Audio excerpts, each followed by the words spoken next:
Well, Jim, I think the most important question first, did you manage to get the stains out of your trousers after last weekend? Yes, all good. It was a comical moment, and just got caught up in the celebrations. But listen, it was good comedy for the players to look back on in our analysis meeting, and they certainly enjoyed it. Things have obviously been going well this season, but the nature of that game, the two late goals, what difference does that make training come Monday?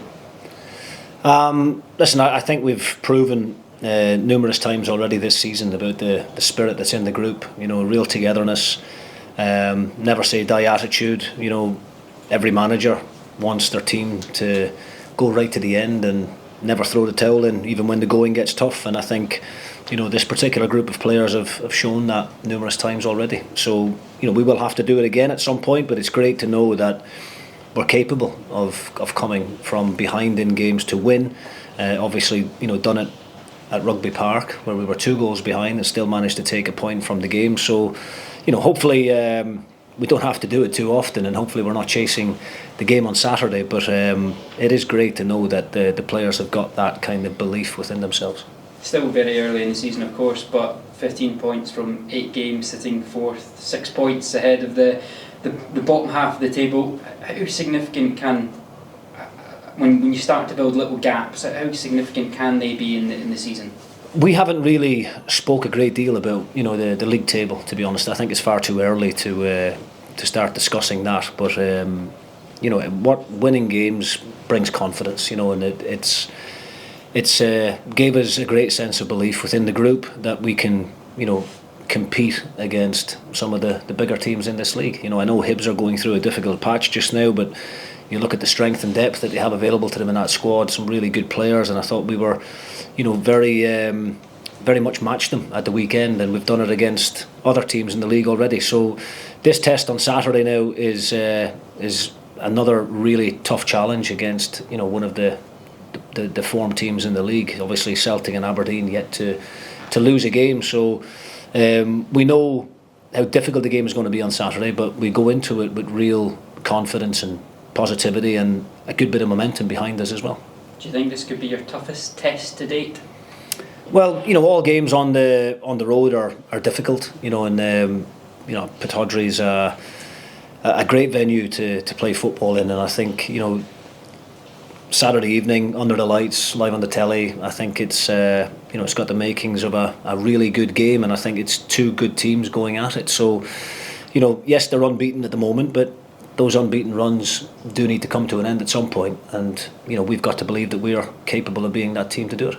And for you, is this your first return to Pittodrie since you departed? Yes, it is. Yeah, it is. So I'm looking forward to a warm welcome.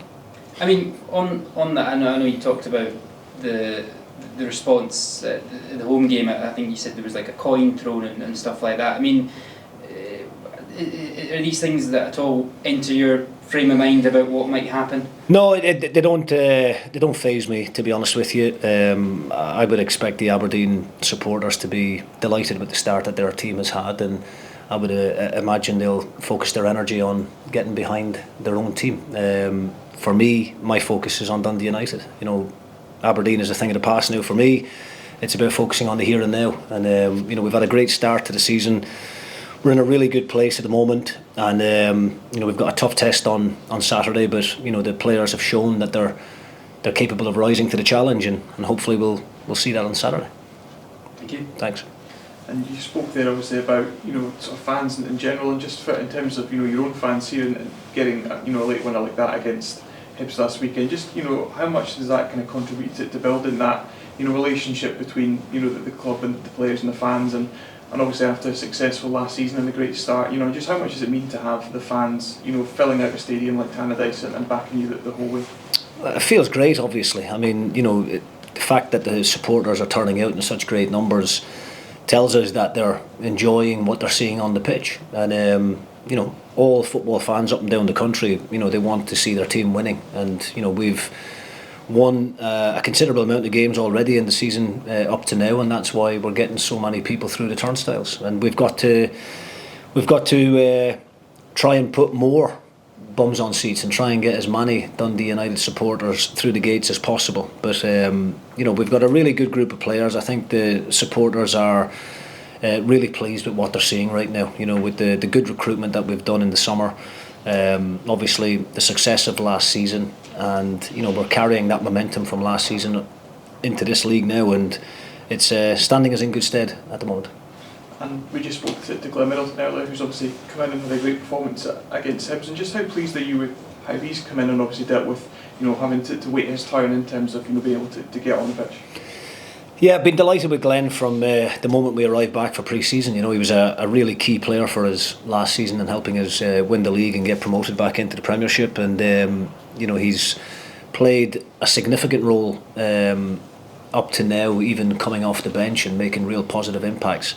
And on Saturday, he earned the right to be in the starting 11 and justified that decision, really. So it was a really good performance from Glenn, a really good team performance I felt from the whole squad. The important thing now for Glenn is to try and have that level of consistency for a number of games. We don't just want it on Saturday, we want it every week going forward. And of course there will be little dips along the way, but it's about consistency, because we know the attributes that Glenn has got. He's got great pace, very hard to defend against in those 1v1s, and he's got really good delivery from wide areas, and could have had a couple of assists on Saturday but for the narrowly chalked off goal for offside in the second half. So delighted with his attitude in training. Even when he hasn't been playing, he's been very supportive of the players who are, and he's waited patiently, got his rewards, and he'll get his opportunity again this weekend. And for the team to have been facing injury issues over the past few weeks, and to still be able to pick up positive results must give you real confidence in the quality and depth that you do have here. Yeah, definitely. I mean, look, we knew that the squad was going to be stretched at times during the season. We average about 22 players in the squad. I think other teams are got a little bit more than that, I think. So we knew that we were going to be tested at times with suspensions and injuries that happen throughout the season.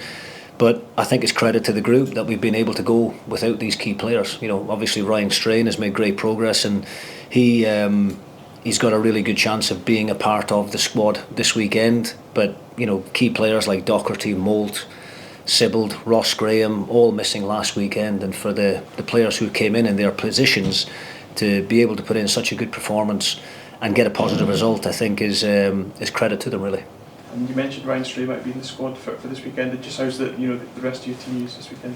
Yeah, I mean, obviously, we're light in numbers. We had to, bring a couple of the younger players into the squad to try and bulk it up on Saturday. The likes of Sturton and Domaraki, and that'll be similar this weekend. Ryan Strain will come in and be that 20th man in the squad, and we're delighted to have him back. He's made great progress with the injury, working really hard behind the scenes with the medical team. We've been led by the surgeon, obviously, given the nature of the injury. We haven't wanted to rush things. We wanted to make sure that he was completely healed before we introduced him back into the first team, and we're delighted. It's given the whole squad a real boost just to have him available again. With primarily it being 3 o'clock kickoffs for Saturdays when you play on a Saturday, does the factor that it's changed with the reliance on sports science and diets, etc., do you have to make many changes to your match day preparation when the time of kick-off changes either earlier or later? Not really. I mean, if the players are used to playing evening fixtures, sometimes on a Friday evening, and obviously next week we play midweek, the 7:45 kick-off. So of course there are slight adjustments that need to be made in terms of the preparation and making sure that they're getting their nutrition at the right times, but it shouldn't have any great impact in terms of how the squad perform on the day. Players always like playing live in front of the telly, so that could sometimes give them a lift anyhow. Yeah. For games. You're going into this game against Aberdeen with them on a good run, you on a good run. Again, it's aiming for a very, very high sort of fixture coming up. Yeah, I think it's a really exciting game for everybody to look forward to. The two sets of players and obviously the fans. There's a bit of a rivalry there anyway between the two sets of fans, and both clubs have had a rich history. When you go back into the 80s and 90s of competing domestically, and Aberdeen at the moment are going toe to toe with Celtic, and ourselves sitting fourth in the table at the moment is is probably more than what most people would have imagined we would be able to do, being the newly promoted team in the league. But it's a great fixture for everybody to look forward to. Pittodrie is a great venue. It'll be a full house, no doubt. It'll be a hostile environment for our players, but we have to use that to our advantage and try and quieten the crowd early on. Our away record has been excellent so far this season, and we want to try and maintain that. So it's a game that hopefully lives up to the expectation. Two good sides going at it. Aberdeen obviously with this unbeaten record, ourselves with a very good away record. Something's going to have to give on the night, and hopefully everything falls in our favour. You mentioned about some of the injuries that are there with the players at the moment. With having 2 games in this week, you'll be hoping to keep a clean bill of health coming out of Saturday to go straight into Wednesday's game. Yeah, I mean, we are very light in certain areas. In the midfield area, we've got 3 players available to us who can play in there with the likes of Sevel, Jodada and Babunski. At the top end of the pitch, we're going with 2 strikers at the moment with Van der Sand and Dalby because Molt is out. But look, there's every team up and down the country face these situations at one point or another in a season. We're not making any excuses. We're not mumping and moaning about the situation. It is what it is. I can't focus on the injured players. I've just got to focus on the players who are fit and healthy and able to make an impact on the day, and that's what we'll do. This group of players have performed really well without key players all season, and there's no reason why we can't do the same this weekend. And Craig Sibbald obviously picked up that injury during the international break. What's the situation with him? Craig had surgery last Saturday, and glad to say that was successful, and he's now just going to start his rehabilitation process. So it'll probably be the new year before we see Sibs back out on the pitch competing, but he's got great support from all the staff and the players here around him, and we'll do everything we can to keep his spirits up.